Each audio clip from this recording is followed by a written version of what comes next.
Radoslaw సికరోస్కీ అని చెప్పి ఇతను పోలాండ్ యొక్క డిప్యూటీ ప్రైమ్ మినిస్టర్. ఈయన మొన్న ఢిల్లీ వచ్చారు, తన డెలిగేషన్తో వచ్చారు. సో ఎవరిని కలిశారు? జైశంకర్ గారిని కలిశారు. సో ఒక బైలాటరల్ డీల్ మాట్లాడుతున్నారు, మీటింగ్ అవుతుంది.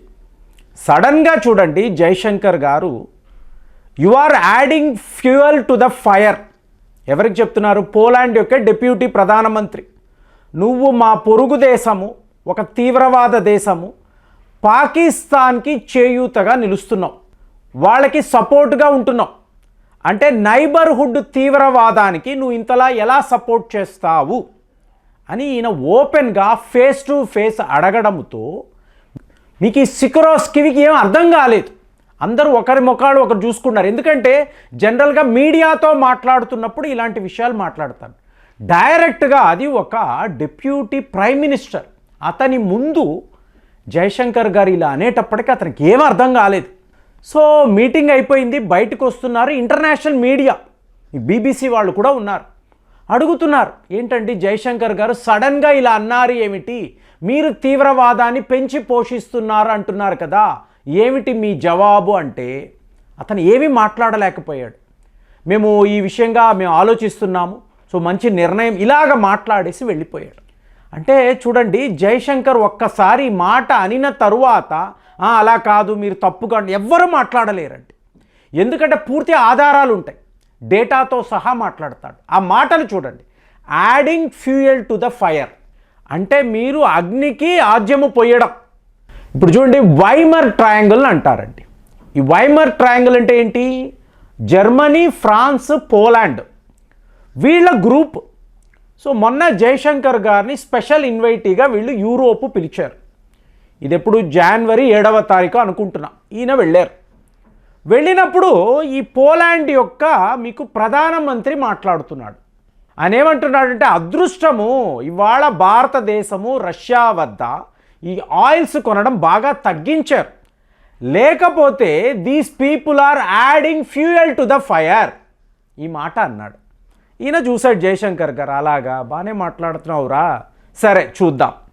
ఇప్పుడు మీరు పోలాండ్ యొక్క చరిత్ర చూడాలండి. మనకు యూరోప్ యూనియన్తో the mother of all trade deals అంటున్నారు. 140 బిలియన్ అమెరికన్ డాలర్స్ వ్యాపారం భారత్కి, యూరోప్ యూనియన్కి 27 దేశాలు, అందులో పోలాండ్ కూడా ఉంది చూడండి. సో ఇలాంటి మాట అన్నాడు. తర్వాత ఈయన వెనక్కి వచ్చేసారు కదా. ఇప్పుడు ఈ పోలాండ్ ఏం చేస్తూ ఉంటుందంటే, ఏమీ లేదండి, ఇదంతా అమెరికా వాడి నాటకం. ఇప్పుడు పోలాండ్కి ఎక్కడ నుంచి డబ్బు వస్తుంది? రష్యా యుక్రెయిన్ యుద్ధము నుంచి. పోలాండ్లోనే యుక్రెయిన్కి కావలసిన ఆయుధాలను వీళ్ళు తయారు చేస్తారు. బిలియన్స్ ఆఫ్ డాలర్స్ మీకు ఈ నాటో దేశాలు తీసుకువెళ్ళి పోలాండ్కి ఇస్తారు. సో వీళ్ళ కర్మాగారములో ఆయుధాలు తయారు చేస్తూనే ఉంటారు. కాబట్టి పోలాండ్కి రష్యా యుక్రెయిన్ యుద్ధము కావాలి. ఇందులో విలన్ ఎవరు? రష్యా. సో రష్యా విలన్ అన్నప్పుడు మనకి ఆప్తమిత్రుడు.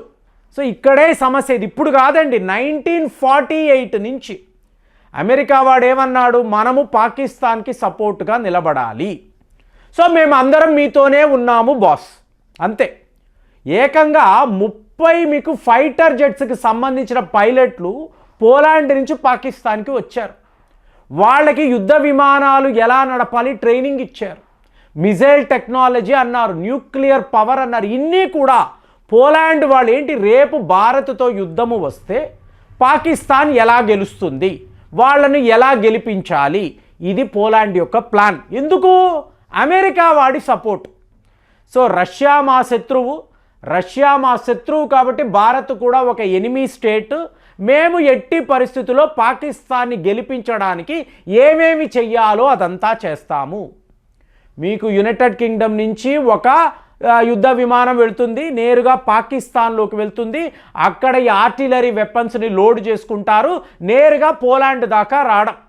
ఇది మీకు గత 4 ఏళ్ల నుంచి జరుగుతున్న వ్యవహారం. అంటే Russia is a bad country, Putin is our global villain. ఇది వీళ్ళ తీరు. ఈరోజు ఏమైంది? వీళ్ళు అమెరికా అని వాడి తోక పట్టుకొని వేలాడుతూ ఉన్నారు. ఇవాళ డంప్ చేసి పడేశాడు. వీళ్ళ అందరినీ కూడా కడిగి పారేశాడు. వెళ్ళండ్రా, మీరు అడుక్కు తినేవాళ్ళు, మీతో నాకేంటి స్నేహం, ఇందులో పోలాండ్ కూడా ఉంది. ఇదే జైశంకర్ గారు అంటున్నారు. అమెరికా అన్నావు కదా, వాళ్ళు ఏం చేశారు? సో అమెరికాను పట్టుకొని ఇవాళ నువ్వు పాకిస్తాన్ అంటున్నావు, మా పొరుగు దేశం. పాకిస్తాన్లో తీవ్రవాదము అన్నప్పుడు వీళ్ళు ఏమంటారు? మేమెందుకండి టెర్రరిజంని మేమెందుకు ఎంకరేజ్ చేస్తాము? ఇది ప్రపంచానికి మంచి కాదు కదా, ఇదే కదా వీళ్ళు అంటారు. ఇక్కడ ఏమిటి వ్యవహారము? పాకిస్తాన్ యొక్క ప్రధానమంత్రి నుంచి వాళ్ళ చీఫ్ ఆఫ్ డిఫెన్స్ స్టాఫ్ వీళ్ళందరూ తీవ్రవాదులే. కాబట్టి నువ్వు ముందులాగా 1948 అనుకొని 1960స్లో ఈ పాకిస్తాన్కి సపోర్ట్గా ఉంటామని ఇవాళ కూడా మాట్లాడేవో అనుకో, నేను ఏం చెప్పాలో అదే చెప్తాను. పాకిస్తాన్ ఒక రోగ్ స్టేట్, ఒక టెర్రర్ స్టేట్, వాళ్ళకి సపోర్ట్గా నిలబడకు, క్లియర్గా జైశంకర్ గారు చెప్పేశారు. సో చెప్పేటప్పటికి ఇప్పుడు అమెరికాకు సపోర్టుగా యుక్రెయిన్కి సపోర్టుగా మేము ఉన్నాం మాట్లాడగలడా? కుదురుతుందా? పోలాండ్ డిప్యూటీ ప్రధానమంత్రి జైశంకర్ ముందు ఈ మాటలు అనగలడా?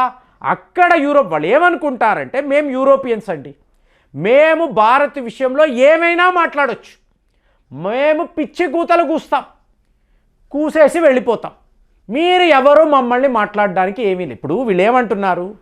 అమెరికా వాడు ఇన్ని రకాలుగా యు ఆర్ డెడ్ ఎకానమీ అన్నాడు, 50% అంటే 500% టారిఫ్ విధిస్తాను, that Modi will come and say sorry, ఇవన్నీ అంటున్నాడు కదా.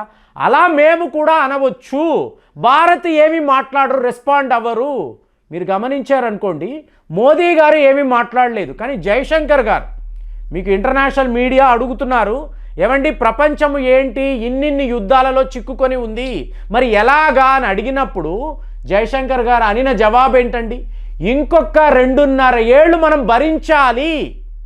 నేను ఏం మాట్లాడుతున్నానో మీకు అర్థమయ్యిందా? డైరెక్ట్గా డొనాల్డ్ ట్రంప్ని టార్గెట్ చేస్తున్నాడు, ఏ భయమో లేదండి. మోదీ గారు అనలేరు, జైశంకర్ గారు అంటారు. సో ఇప్పుడు వీళ్ళు ఏమనుకున్నారు? అమెరికా వాడంటే సైలెంట్గా ఉంటారు, మేమంటే మీరు తిరగబడతారా, సైలెంట్గానే కదా ఉండాలి అంటే పోలాండ్ అనేది భారత్తో కంపేర్ చేస్తే నథింగ్ కదండి. వాళ్ళు ఏంటి? వాళ్ళు నథింగ్. అలాంటి దేశం మనము తలుచుకుంటే పోలాండ్ నామరూపాలు లేకుండా చెయ్యగలము కదా. పాకిస్తాన్ విషయంలో ఏం చేసామో పోలాండ్ విషయంలో కూడా అదే జరుగుతుంది. ఇప్పుడు సింపుల్ అండి, వ్లాదిమిర్ పుతిన్ తలుచుకుంటే పోలాండ్ నుంచే కదా ఆయుధాలు యుక్రెయిన్ వెళ్తున్నాయి, ఆ పోలాండ్ని కొట్టేశారు అనుకోండి, అయిపోయింది కదా, యుక్రెయిన్కి ఆయుధాలు రావు కదా. ఎంతసేపు వ్లాదిమిర్ పుతిన్ తలుచుకుంటే ఎంతసేపు అండి చెప్పండి? కానీ ఒక లాంగ్ రోప్ ఇస్తాం, బతికిపోరా, ఒక లాంగ్ రోప్ ఇవ్వడంతో వీళ్ళు ఎలా పడితే అలా మాట్లాడడం. అక్కడ ఈయన స్పెషల్ ఇన్వైట్, వీడేమంటున్నాడు? Adding fuel to the fire, ఇది కరెక్ట్ కాదు కదా, మీరు వార్ ఫండింగ్ చేస్తున్నారు. మరి మీరందరూ ఏం చేస్తున్నారా? అమెరికా ఏం చేస్తుంది? అమెరికా ఎంతలాగా రష్యన్ ఆయిల్స్ కొంటున్నారు మీకు తెలియదా? ఇలాగ మాట్లాడడం కాదు. కాబట్టి వీడు కరెక్ట్గా ఢిల్లీ వచ్చాడు, ఇక్కడ దొరికాడు. దొరికినప్పుడు వాడి భాషే, వాడి మందే వాడికి ఈయన తినిపించారు. Adding fuel to the fire, you are creating a bad situation in our neighbourhood. మా చుట్టుపక్కల ఒక తీవ్రవాద దేశం ఉంది, వాడికి సపోర్ట్గా నువ్వు ఆయుధాలు అంటావు, వాడికి ఫండింగ్ అంటావు, వాడికి సపోర్ట్ అంటావు, నా మిత్రదేశము అంటావు. ఇదంతా మాట్లాడకు, వీఆర్ నాట్ కంఫర్టబుల్. రేపు యూరోప్ యూనియన్తో మాకు ట్రేడ్ ఒప్పందాలు ఉన్నాయి కాబట్టి బిహేవ్ ప్రాపర్లీ. ఇలాంటి పిచ్చి పిచ్చి మాటలు ఎక్కడా మాట్లాడకొని జైశంకర్ గారు బిగినింగ్లోనే వాడితో ట్రేడ్ అన్నప్పుడు బిగినింగ్లోనే ఇలాంటి ఒక భారీ హెచ్చరిక జారీ చేసి వాడిని వెళ్ళిపోరా అన్నారు. మరి ఇలాంటిది పోలాండ్ను మనం ఇంత ఓపెన్గా ఫేస్ టు ఫేస్ హెచ్చరించడాన్ని మీరు ఎలా చూస్తున్నారు? కామెంట్స్లో రాయండి. మళ్ళీ వచ్చే వీడియోలో కలుద్దాం. జై హింద్.